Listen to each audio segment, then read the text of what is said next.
well, here we are, the final day of the 2021 Notes on Iowa Walk Across Iowa to follow the 1835 Iowa Dragoons. And as I set out to better understand the environment of Iowa by comparing the notes of the Dragoons with what I was seeing in 2021. And on this final day, I headed from Fort Defiance State Park at Estherville up to the Minnesota border, eventually to Mini-Wakan State Park on Big Spirit Lake on the extreme northern edge of Iowa. By the time I made it to Big Spirit Lake, I'd covered 371 miles following the Dragoons largely up the Des Moines River. So come along with me as we take a look at part 3, day 4, the final day of following the 1835 Iowa Dragoons across Iowa.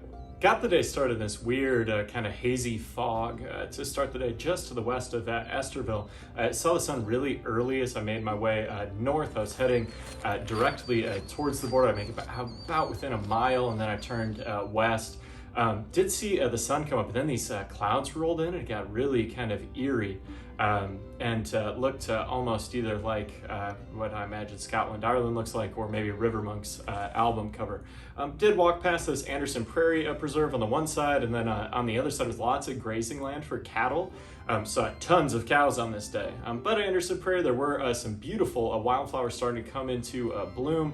That's one of the things that I had seen happen over the summer. You can see how humid it was with the dampness on those individual petals on that previous photo. But as I went through, one of the things that I was focused on today was just getting the thing done. I was in tough shape feet-wise and saw all these cows that decided to keep me company as I was heading north.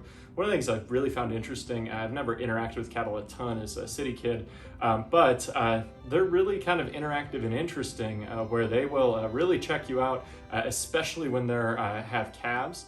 They will move in specific ways to protect them, hide their calves, and I thought that was really interesting. You think about kind of the intellectual kind of things going on with animals, makes you see them in maybe a little bit different light. Here we can hear and see these cattle kind of just really checking me out as I stood there and just took a look at them, took a little bit of a break. I was a few miles into the day and trying just to really keep pacing myself as I made it through the day.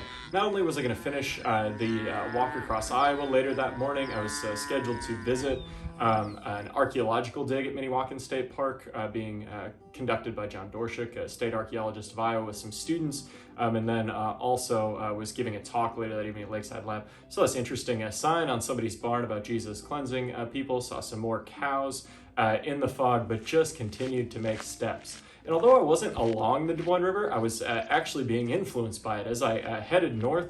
Eventually, as the river kind of jogs to the northwest, so does the road. And even though I wasn't right along it, I was still being influenced by it. Here's some more cattle. I told you, theme of the day, protecting their young as I went through.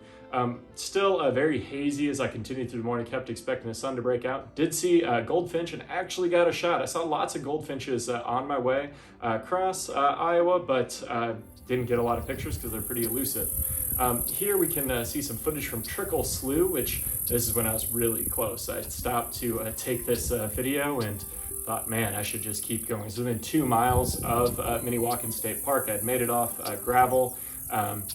I was literally on the Iowa-Minnesota border where if you're watching the Instagram or Facebook stories that day, I was just jumping back and forth across. And there's a nice little trail there that runs up into Minnesota and then comes back down into Iowa. And it's really interesting because it's a trail that goes into 2 states. But eventually I did make it to Mini-Wakan State Park, headed out towards the water, which was really peaceful. The park itself was buzzing that day, literally, with people doing maintenance and some of those other things, as well as this archaeological dig that's going on for the Office of State Archaeologist.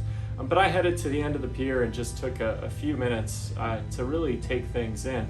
I had made it 371 miles across Iowa from the start at Montrose and was at the end of my journey. A lot of people have asked why I didn't jump in. The Dakota believe a lot of really important things about Mini-Wakan or Spirit Lake, or what people commonly call Big Spirit Lake, where I'm sitting here. And I want to respect that. One of the reasons why I finished at Spirit Lake was I wanted to root my goals in and my focus with Indigenous peoples. My former research is really focused on Abby Gardner Sharp and Inkpaduta's 1857 attack on Spirit Lake. We can see some of the images of the site here. And after I finished, I went over there and just spent some time visiting with the interpreter working there. A great guy. Spent a couple of hours actually just talking about something we both really care about and want to understand a little bit better. You can see some of the stuff. You look at the article yesterday, I linked some different things about Inkpaduta's attack on Spirit Lake. This is what I wrote my dissertation on at Iowa State. I have several articles out about it. I give presentations on it regularly, including several coming up during the fall, or one I gave later on this day at Lakeside Laboratory in Okoboji, which went really well and was a fun way to kind of end the trip, if maybe ill-advised from a kind of standpoint of I was pretty tired. But all in all, just a kind of incredible experience. I'm really grateful to the kind of people that helped this happen, people that took an interest in the project, and I'll talk about that more a little bit. One of the things I really want to challenge you towards is doing things that are outside of your comfort zone.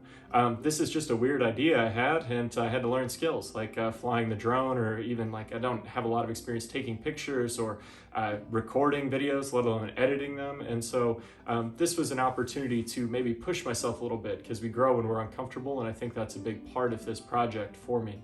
I did learn a lot about Iowa. I'm going to continue to put different things together, and I really enjoyed the opportunity to do this. Now I'm going to take it easy for a little bit, but let's talk in a moment here about what's coming next for Notes on Iowa.